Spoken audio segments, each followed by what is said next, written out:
हम सब ब्रह्मांड की अनंत ऊर्जा को खुद में समेटी हुई सर्वशक्तिमान आत्मा हैं।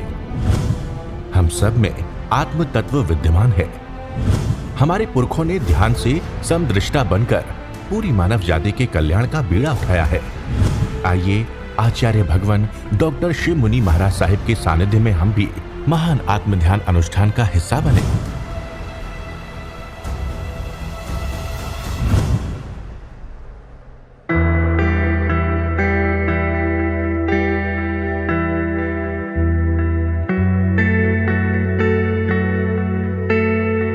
जीव को केंद्र बिंदु बना लीजिए। क्या अर्थ हुआ इसका? देखो, ये जन्मों जन्मों का, एक जन्म नहीं, अनंत अनंत जन्मों में हमारा जीव की सबसे बड़ी भूल मिथ्या दर्शन। मिथ्या दर्शन क्या कि जीव ने अपनी शक्ति मन बुद्धि इंद्रियों को दे दी। इस कारण हम चार गति में, इस कारण देह के प्रति आकर्षण है, इस कारण आत्म ध्यान है।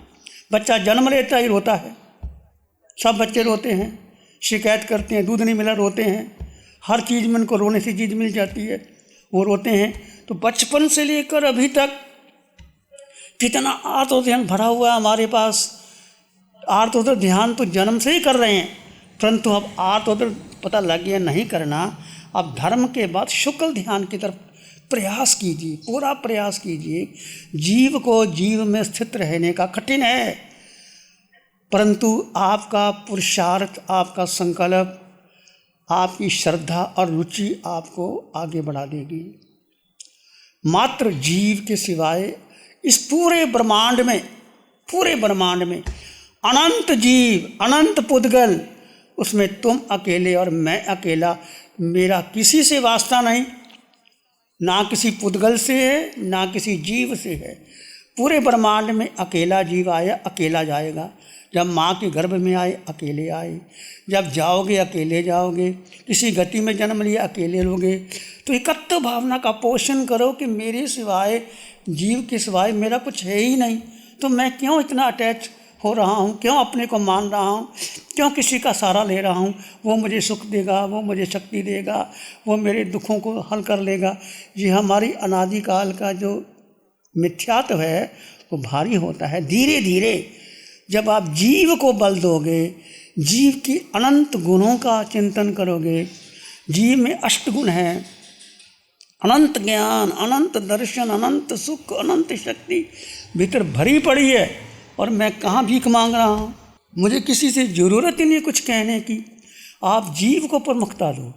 जीव को केंद्र बिंदु का अर्थ है, जैसे कि एक विद्यार्थी परीक्षा देने जाता है, उसका सारा ध्यान कहाँ होता है? उसने कल परीक्षा पत्र देना है, और कल की बजाय आज रात को या दिन को वो भोजन भी करता है, वो स्नान भी करता है, वो सोता भी है, परंतु सारा सेंटर पॉइंट क्या है? उसका प्रश्न पत्र, कि कौन सा पत्र मेरा, एक क्वेश्चन है, बी है, सी है, डी है। एक व्यापारी व्यापार करता है, उसका सारा लक्ष्य किसका? धन कमाने का रहता है। वो घर बार छोड़ देता है, विदेशों में चला जाता है, धन मिल जाए। एक गृहिणी का लक्ष्य क्या होता? एक सुंदर गृहिणी वो भोजन बनाती है। भोजन बनाते के समय उसका क्या ध्यान देना चाहिए कि मैंने जो भोजन बनाया, कोई अतिथि, कोई ब्राह्मण, कोई भूखा, कोई व्यक्ति भोजन करे और मेरे द्वारा बनाया हुआ भोजन सार्थक हो जाए। ये नहीं कि मैंने भोजन बढ़िया बनाया अब उसकी प्रशंसा करेगा, नहीं, ऐसा नहीं। उसकी रुचि कि जो मुझसे बन पाया वो मैंने किया, और कोई खा के जाए, चाहे वो ना कोई आए, तो उसके कर्मों की नजरा ही होती है।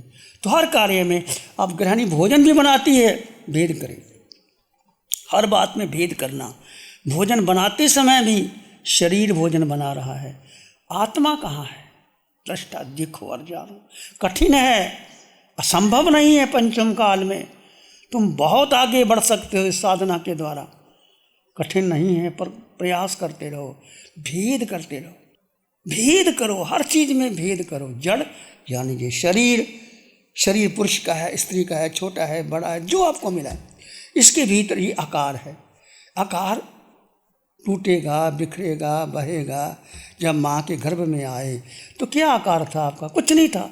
एक जीव माँ के गर्भ में आया, उसने आहार लिया, 9 महीने माँ के गर्भ में रहा, वो एक आकार बन गया, चाहे पुरुष का है या स्त्री का है या बाल का है, कोई भी है, आकार बाहर निकला, कोई नाम दे दिया, उसको जिंदगी भर हम याद रखते हैं उस नाम को। कोई प्रशंसा करता है हम खुश हो जाते हैं, कोई निंदा करता है हम नाराज हो जाते हैं। ये सारा मिथ्यात्व है। मैं शरीर हूँ ही नहीं। शरीर का मतलब मेरा नाम, पद, यश, प्रतिष्ठा, मेरा मन, बुद्धि, इंद्रियां, मैं नहीं हूँ। मैं जीवात्मा हूँ। मैं शरीर को माना तो जो कुछ भी किया सब मिथ्यात्व के अंदर आ गया, और आत्मा माना तो सत्य के अंदर आ गया, समकत के अंदर आया।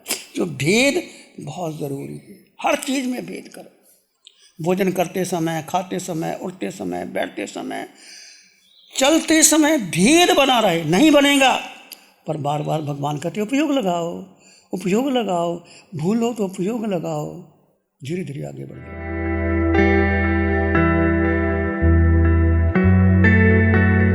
साता शरीर की है, सुख आत्मा का है। सुख आपके भीतर से आता है, जीव में स्थित रहने अकारण आता है। वो दिया नहीं जाता, लिया नहीं जाता। सुख आत्मा का विषय है, साता शरीर का विषय है।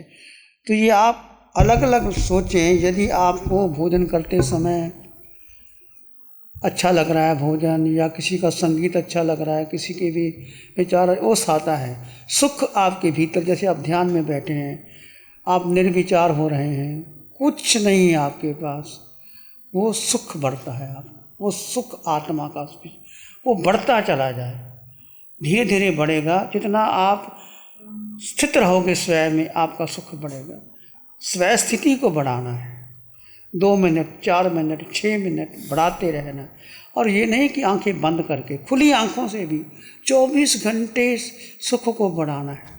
आप खाना खा रहे हो तो खाना कौन खा रहा है? देखिए, जिह्वा में रस पड़ रहा है, पर मैं तो जीव को अलग कर दीजिए। जीव सुख में है, जीव को साता नहीं। सुख और साता में अंतर जानना। जैसे आपको कल कोई निंदा कर दे, तू तो किसी काम की लड़की नहीं है, साता मत ढूंढना कि मुझे ऐसा क्यों कह दिया। साता और सुख में अंतर कीजिए। साता शरीर की है, सुख आत्मा का है। सुख अकारण बढ़ेगा आपका जब आप ध्यान में हैं, निर्विचार अवस्था में हैं, निर्विकल्प अवस्था में हैं। वो सुख आत्मा का स्वभाव है, और साता शरीर का गुण है। हम कहते सुख साता है महाराज, सुख आत्मा का विषय, साता शरीर का विषय। अनादिकाल के मिथ्या तो भरे संस्कार आपको बार बार देह तक ले जाते हैं। बार बार हम आत्मा आत्मा आत्मा, बार बार प्रभु क्यों कहते हैं मैं जीवात्मा, मैं जीवात्मा। जो तुम्हारे अनादिकाल का मिथ्यात्व भरा पड़ा है, उस मिथ्यात्व को चोट पड़े। समकत, ये मैं जीवात्मा, ये समकत के संस्कार हैं। और मिथ्यात्व देह को अपना माना। हम हमेशा देखो देह की तरफ ही ध्यान देते हैं। कोई व्यक्ति आ गया, कोई स्थान आ गया, तो हमारा मन व्यक्ति, वस्तु, स्थान, मन के विचार, परंपरा, ध्यान, संस्कार वहाँ रहते हैं। परंतु ये सब छोड़ करके मैं जीवात्मा, मैं जीवात्मा हूँ, ये संस्कार हमें देह तक ले जाते हैं, इंद्रियों तक ले जाते हैं, मन से जोड़ देते हैं, बुद्धि से जोड़ देते हैं। इंसान को खंडित कर दो। जब आप कहते हैं मैं जीवात्मा हूँ, बार बार जब आपको आपका मन, आपकी बुद्धि, आपकी इंद्रियां, आपके विचार, आपकी परंपरा, आपकी धारणा, किसी से बात करते करते भी आत्मा की बात करो, बाकी बात ही छोड़ दो। कोई तुम्हारे पास दर्शन करने भी आए, उसको आत्मा की बात करो। तुम जीवात्मा, आत्मा की चर्चा करो। कितने आत्मा के गुण, उनको पूछो। आप प्रवचनों में भी आत्मा के गुणों की चर्चा करो।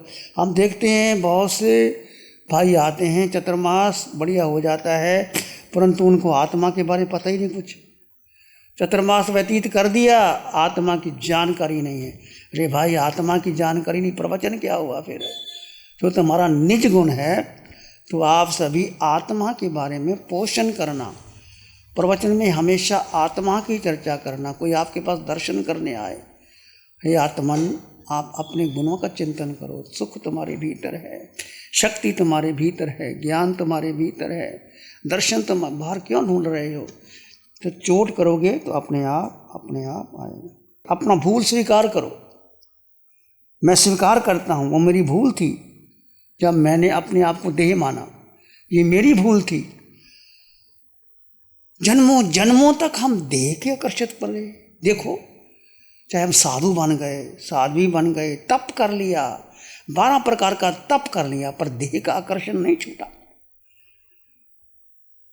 तप करने के बाद पारने में क्या इच्छा होती है? तप में भी कहाँ मन मन जाता है।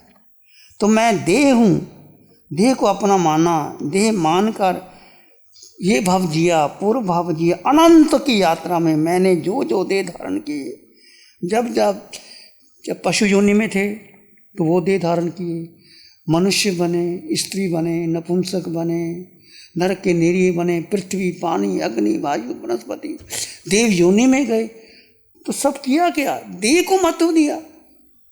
जीव की चर्चा कहाँ की? आत्मा की बात की। समकतधारी देव जो भगवान के सम्मुखरण में जाते हैं, बाकी मनोरंजन में लगे रहते हैं, पुण्य भोग रहे हैं, नरक के निरीह दुख भोग रहे हैं।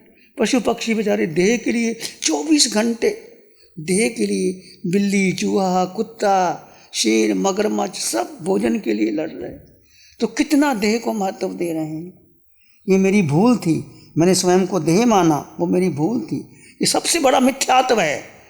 हम कहते हैं ना, मिथ्यात्व की बहुत सी बातें हम करते हैं, पर ये सबसे बड़ा मिथ्यात्व कि मैं देह, मैं शिव मुनि, मेरे विचार, मेरी परंपरा, मेरी धारणा, मेरे श्रावक, मैं श्रमण संघ का साधु, वो अलग बात है, किसी को पहचान देनी हो, पर तुम वो नहीं हो, तुम आत्मा हो, तुम आत्मा हो। आत्मा को महत्व देना। ये सी जब देह सुनोगे तो आप कर्ता बन गए, भुक्ता बन गए। ये मेरा मिथ्यात्व था। आज स्वीकार करता हूँ मैं जीवात्मा हूँ। जब जीवात्मा कहते हो तो आपके भीतर एक रोमांच नहीं आता? अष्टगुणों की संपदा में, पूरे ब्रह्मांड में मैं जीव अकेला, मेरा अपना अस्तित्व।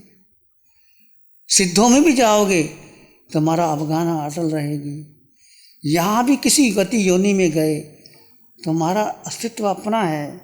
इसको चलना, मानकर चलना, सत्य को जीना, तो समझ लेना धर्म को जी लिया, वीतराग धर्म को जी लिया। जब आत्मा में आप आने लगे, आत्मा की चर्चा करने लगे, तो समझो आप धर्म में जी रहे। वीतराग की स्तुति धर्म नहीं है।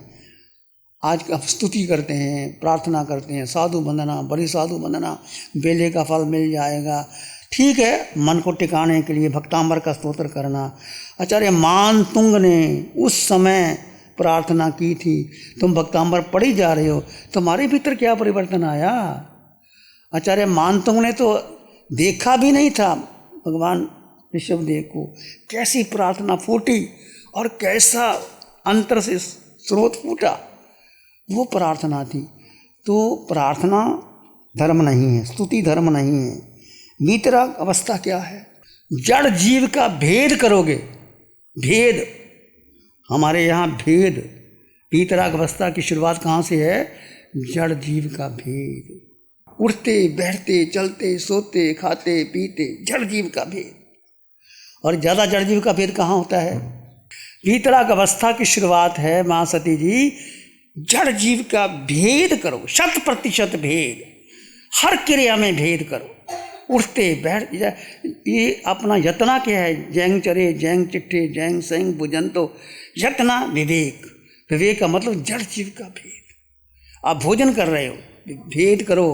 भोजन कौन कर रहा है? आपके मुख पर, जिह्वा पर स्वाद आ रहा है, किसको? साता को सुख मान रहे हो तो वीतराग अवस्था नहीं हुई।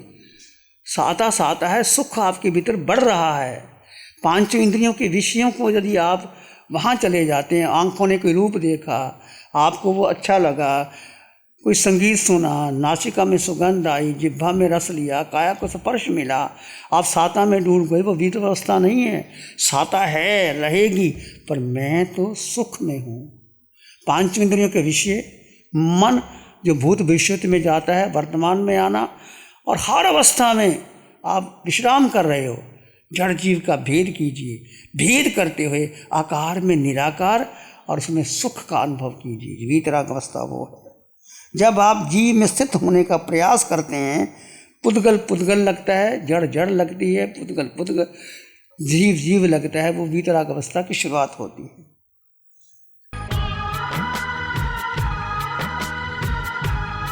आंखें बंद, मन वचन काया शांत, शरीर शांत, विचार शांत, सृष्टि शांत, वातावरण शांत, हर दिशा हर किनारा शांत शांत शांत।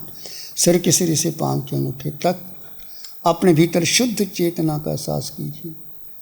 तुम केवल केवल केवल आत्मा हो, एक आत्मा। यही सत्य है, बाकी कुछ सत्य नहीं।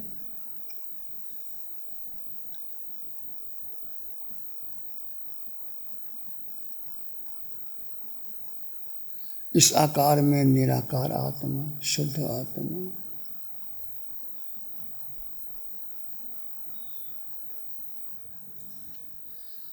चित्त हमारा शुद्ध सद्गुण से भर जाए। चित्त हमारा शुद्ध हो, सद्गुण से भर जा। सेवा करुणा प्यार ही मन मानस लहरा। सेवा करुणा प्यार ही मन मानस लहरा। सबका भला हो, सबका मंगल हो, सबका शुभ हो। इसी में एक लंबा गहरा सांस लें। अरिहंत परमात्मा के चरणों में अनंत कृतज्ञता ज्ञापित करें। एक और लंबा गहरा सांस। अरिहंत परमात्मा के चरणों में नमन और वंदन। दोनों हाथों को आंखों पे ले जाएं। हल्का सा स्पर्श, धीरे से आंखें खोल सकते हैं। श्री चतारी मंगलम, अरहंता मंगलम, सिद्धा मंगलम, साहू मंगलम, केवली प्रणतो धम्मो मंगलम। चत्तारी लोगोत्तमा, अरहंता लोगोत्तमा, सिद्धा लोगोत्तमा, साहू लोगोत्तमा, केवली प्रणतो धम्मो लोगोत्तमा। चत्तारी शरणं पवज्जामि, अरहंते शरणं पवज्जामि, सिद्धे शरणं पवज्जामि, साहू शरणं पवज्जामि, केवली प्रणतं धम्मं शरणं पवज्जामि। चारे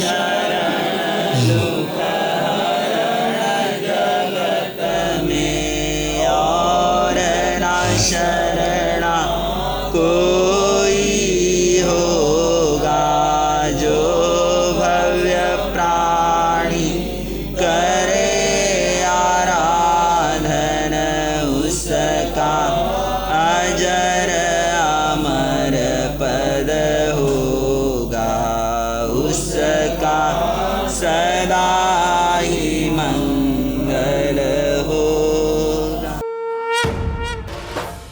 Program sponsored by Pradeep Vinita Jain, Ishan Jain, Shreya, Vikram Gambhir, New Delhi।